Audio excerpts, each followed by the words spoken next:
নমস্কাৰ বন্ধুসকল, কি খবৰ আপোনালোকৰ? বহুদিনৰ মূৰত আকৌ এটি বায়োগ্ৰাফি চিৰিজ লৈ আহিছোঁ আপোনালোকৰ ওচৰত। আজি আমি জানিম তৰামাইৰ হাজবেণ্ড BSF জোৱানৰ আচল নাম কি, তেওঁৰ ঘৰ ক'ত, তেওঁৰ ঘৰত কোন কোন আছে, সকলো আমি আজি এই ভিডিঅ'টিত জানিবলৈ পাম। গতিকে বলকচোন ভিডিঅ'টো আৰম্ভ কৰোঁ।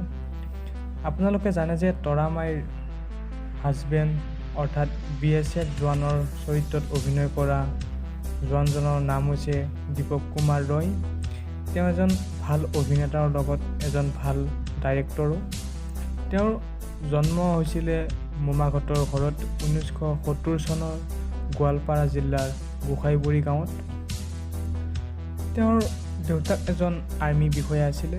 তেওঁৰ দেউতাক এজন আৰ্মি বিষয়া হোৱা হেতুকে তেওঁৰ পঢ়াৰ জীৱনো এঠাইৰ পৰা আন ঠাইলৈ যাই থাকিব লগা হৈছিলে। তেওঁ ক্লাছ 7লৈকে অসমীয়া মাধ্যমতে পঢ়িছিল।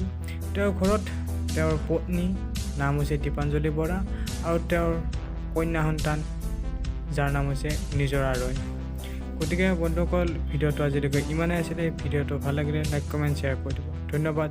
জয় অসম।